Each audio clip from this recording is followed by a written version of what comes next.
الحمد لله وكفى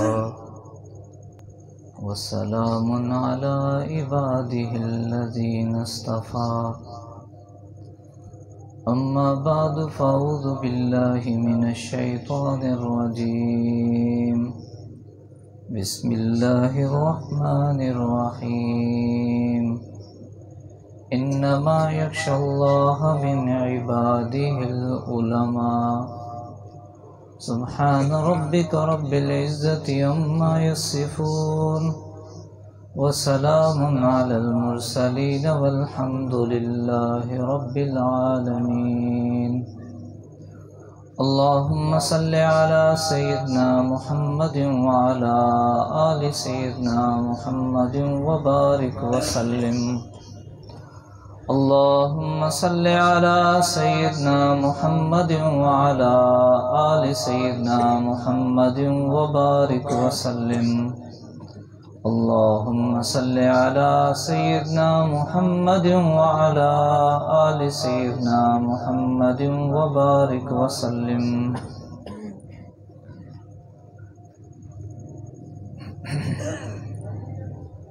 اللہ رب العزت کا احسان عظیم ہے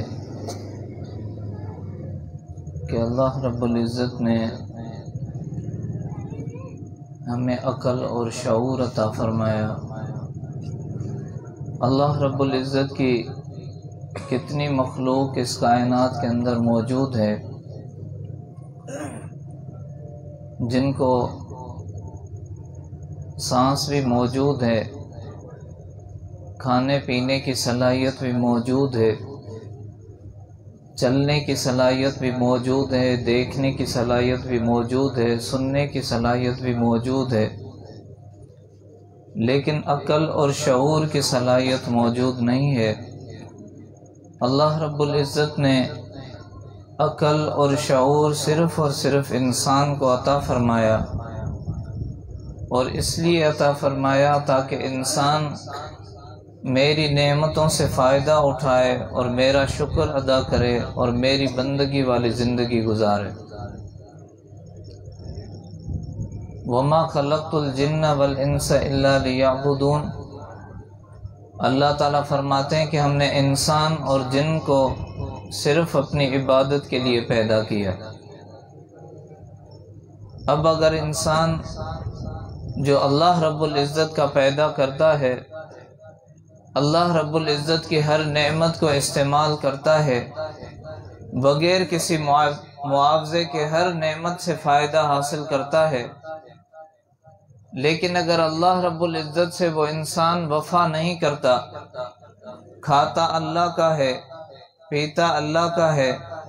ہر نعمت اللہ کی، اس سے وہ فائدہ حاصل کرتا ہے، لیکن اللہ رب العزت سے وہ بے وفائی کرتا ہے، اللہ کے حکموں کے مطابق اپنی زندگی نہیں گزارتا، اپنی مرضی کے ساتھ وہ جیتا ہے، اپنی مرضی کے ساتھ وہ زندگی گزارتا ہے، اس کے دل میں آتا ہے تو وہ نماز پڑھتا ہے، اس کے دل میں آتا ہے تو وہ نماز چھوڑ دیتا ہے۔ رمضان المبارک قریب ہے، اس کے دل میں بات آئی تو اس نے روزہ رکھا، اس کے دل میں بات نہ آئی تو اس نے روزے کو چھوڑ دیا۔ وہ اپنی من چاہی زندگی گزارتا ہے، حضور اکرم صلی اللہ علیہ وسلم کی کسی بھی سنت کو فالو نہیں کرتا، کسی بھی سنت کو اپنی زندگی میں وہ نہیں لاتا، لیکن اللہ رب العزت کا پیدا کرتا ہے اور اللہ کی ہر نعمت سے وہ فائدہ حاصل کرتا ہے۔ اللہ رب العزت نے ارشاد فرمایا وَإِن تَعُدُّوا نِعْمَتَ اللَّهِ لَا تُحْصُوهَا، اگر تم اس کی نعمتوں کو شمار کرنا چاہو تو شمار نہیں کر سکتے۔ اللہ رب العزت کی نعمتیں اس انسان کے اوپر بارش کی طرح برستی ہیں، جس طرح بارش اتنی شدت کے ساتھ ہوتی ہے کہ وہ بنجر زمین کو بھی سیراب کر دیتی ہے، سالوں سے ایسے درخت جن کے اوپر خشکی موجود ہوتی ہے ان کو بھی سرسبز کر دیتی ہے، ایسے ریگستان جہاں پر ریت ہی ریت ہوتی ہے، لیکن وہ بارش اتنی شدت کے ساتھ آتی ہے کہ وہاں پر بھی گھاس اگنا شروع ہو جاتی ہے اور پانی کے تالاب بھر جاتے ہیں اور جانور سیر ہو کر اس پانی سے فائدہ حاصل کرتے ہیں۔ لیکن یہ انسان جس کے اوپر اللہ رب العزت کی نعمتیں بارش کی طرح برستی ہیں،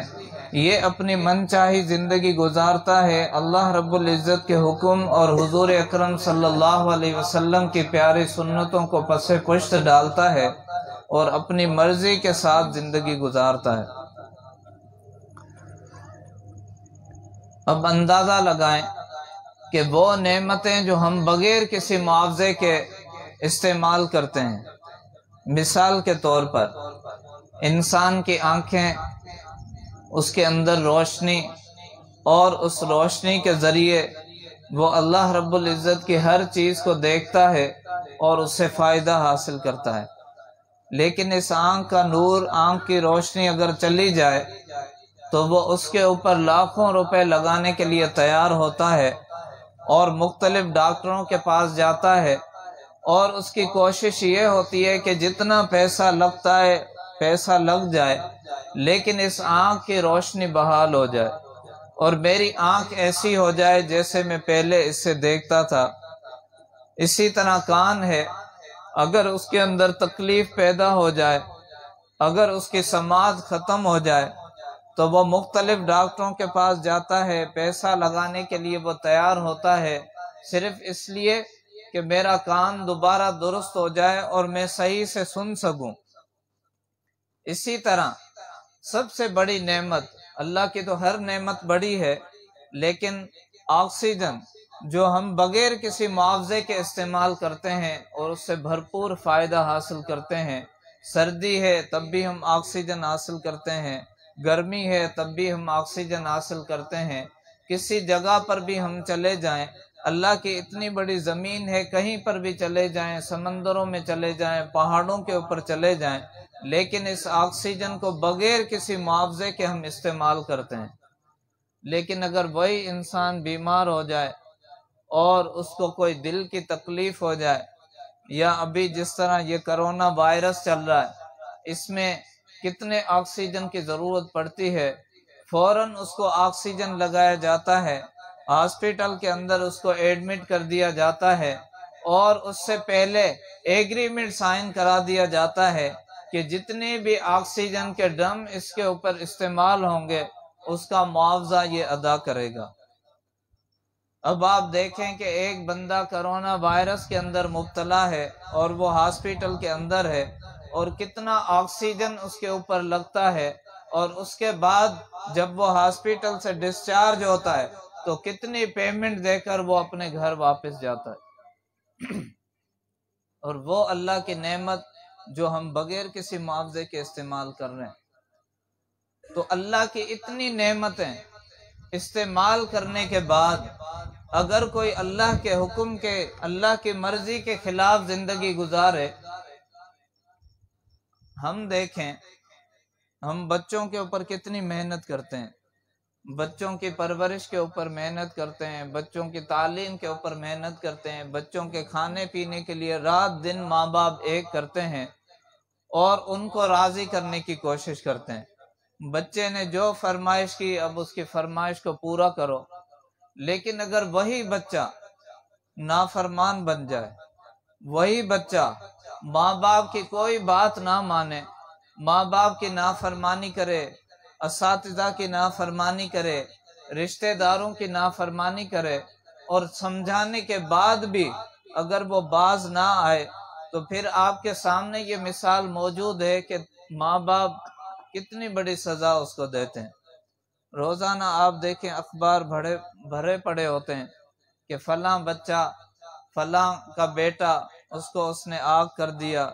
اپنی جائیداد سے جدا کر دیا، اپنے گھر سے نکال دیا، صرف اس لیے کہ اس بچے کے اوپر اس کی ساری صلاحیتیں لگی، لیکن صلاحیتوں کے بعد اس بچے نے نافرمانی کی، اور اس نافرمانی کو ماں باپ نے برداشت نہیں کیا اور اس بچے کو گھر سے نکال دیا۔ تو قربان جائیں اللہ رب العزت کی ذات کے اوپر کہ وہ کتنی کریم ذات ہے کہ بندہ 24 گھنٹے اللہ کی نافرمانیاں کرتا رہتا ہے، لیکن اللہ رب العزت کی رحمت، اللہ رب العزت کی نعمتیں پھر بھی بارش کی طرح اس کے اوپر برستی رہتی ہیں۔ انسان اپنی زندگی گناہوں کے اندر گزارتا ہے، لیکن اللہ رب العزت اس کو پھر بھی مہلت عطا فرماتے ہیں۔ حضرت موسیٰ علیہ السلام کے دور میں ایک ایسا شخص تھا جس نے گناہوں کے انتہا کر دی، نافرمانیوں کی انتہا کر دی۔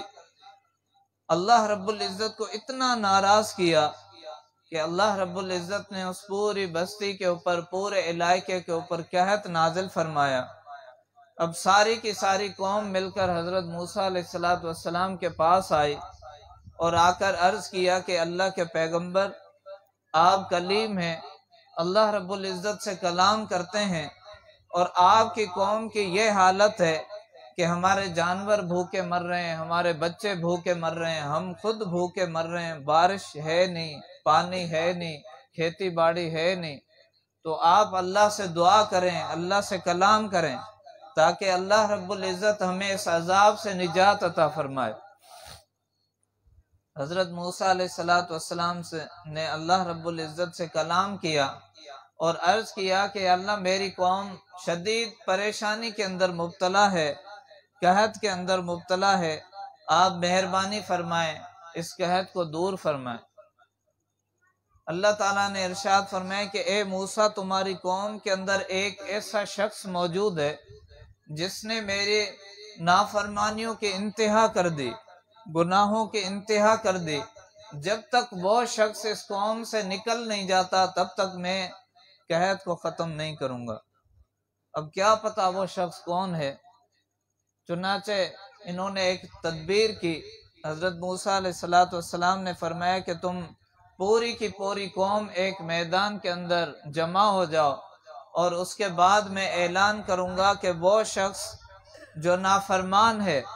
جس کی وجہ سے ہم سب یہ سزا بھگت رہے ہیں، وہ شخص نکل کے چلا جائے تاکہ اللہ رب العزت ہمارے اوپر مہربانی کا معاملہ فرمائے۔ سارے کے سارے لوگ ایک بہت بڑے میدان میں جمع ہوئے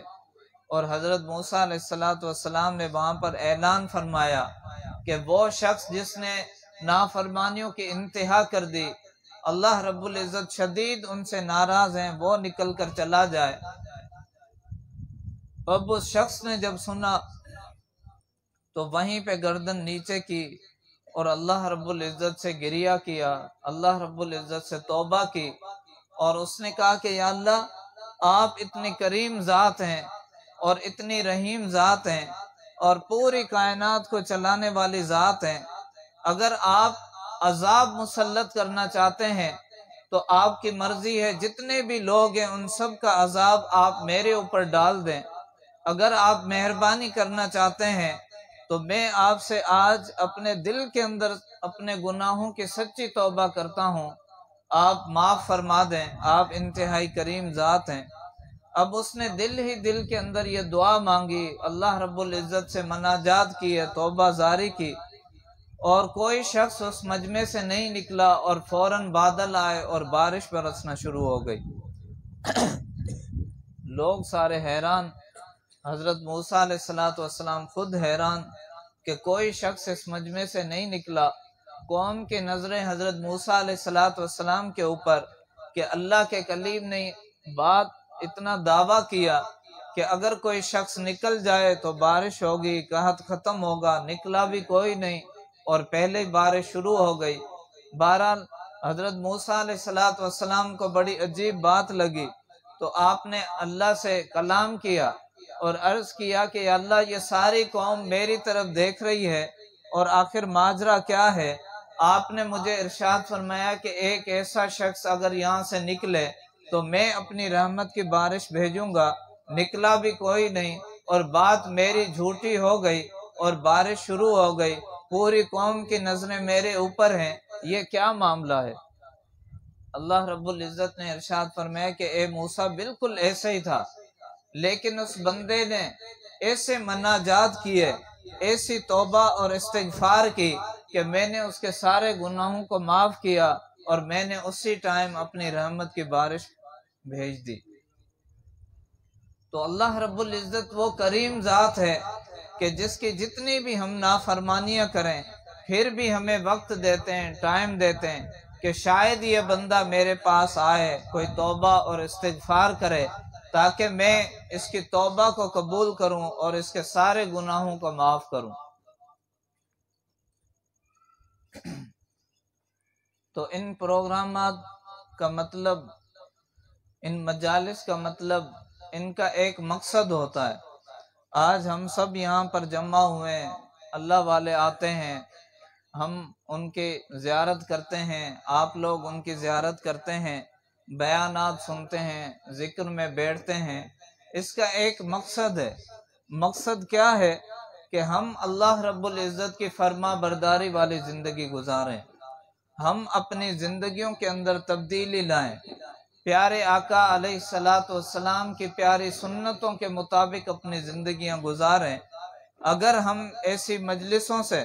سبق حاصل کریں اور نصیحت حاصل کر کے جائیں، اپنی زندگیوں کو تبدیل کریں، تب تو پتہ چلتا ہے کہ ایسی مجلسوں کا کوئی فائدہ ہمارے اوپر ہوا۔ اگر آئے اور بیٹھ کر اپنی باتیں کر کے اور واپس چلے گئے، وہی زندگیاں گزارنے لگے، تو پھر ایسی مجلسوں کا کوئی فائدہ نہیں۔ اللہ والوں نے اتنی محنتیں کی کہ انسان جب ان کی زندگیاں دیکھتا ہے، کتابوں میں پڑھتا ہے، تو حیران ہو جاتا ہے کہ ایسے بھی لوگ اس دنیا کے اندر گزرے ہیں جنہوں نے اللہ رب العزت کی کیسی فرما برداری والی زندگی گزاری۔ ایک صحابی کا مشہور واقعہ ہے کہ ایک صحابی بیٹھے رو رہے تھے، تو دوسرے صحابی آئے اور انہوں نے کہا کہ کیوں رو رہے ہو، کوئی گناہ ہو گیا آپ سے؟ تو اس کے سامنے ایک گندم کا دانہ پڑا تھا، تو صحابی نے اس گندم کے دانے کو اٹھایا۔ حضرت تشریف لا رہے ہیں۔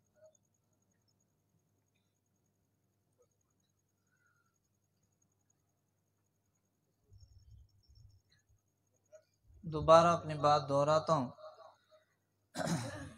ایک صحابی بیٹھے رو رہے تھے، دوسرے صحابی آئے تو انہوں نے پوچھا کہ کیوں رو رہے ہو، کوئی گناہ ہو گیا؟ تو اس صحابی نے گندم کے دانے کو اٹھایا اور گندم کے دانے کو اٹھا کر قسم کھائی کہ اللہ کی قسم، میری زندگی کے گناہوں کا وزن اس گندم کے دانے کے برابر بھی نہیں۔ اللہ اکبر! قسم کھا کر یہ بات کہنا، اور گندم کے دانے کے اندر کیا وزن ہوتا ہے، ظاہری طور پر اس کی کیا حیثیت ہوتی ہے، کیا جسامت ہوتی ہے، اس کو اٹھا کر اور تاکیداً قسم کھا کر ایک بات فرمانا کہ اللہ کی قسم، میری زندگی کے گناہوں کا وزن اس گندم کے دانے کے برابر بھی نہیں۔ اس نے کہا پھر رو کیوں رہے ہو؟ کہا رو اس لیے رہا ہوں کہ پتہ نہیں اللہ رب العزت میرے ساتھ آخرت میں کیا معاملہ فرمائیں گے، میرا خاتمہ ایمان پر ہوگا یا نہیں ہوگا۔ اندازہ لگائیں کہ وہ ہستیاں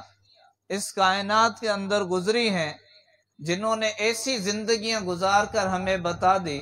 کہ جن کی زندگی کے گناہوں کا وزن ایک گندم کے دانے کے برابر بھی نہ ہو۔ اور آج ہم اپنی زندگیاں کیسے گزار رہے ہیں؟ کتنی اللہ رب العزت کی نافرمانیاں ہم سے ہوتی ہیں، کتنی ہم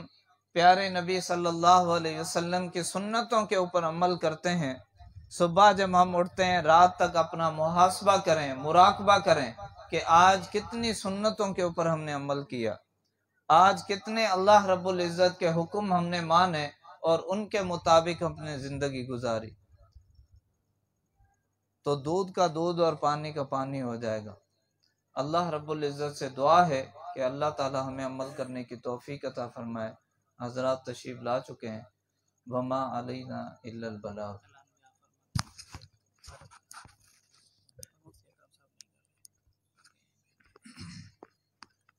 اب انشاءاللہ انتظار کی گھڑیاں ختم ہوتی ہیں۔ آج ہماری خوش نصیبی ہے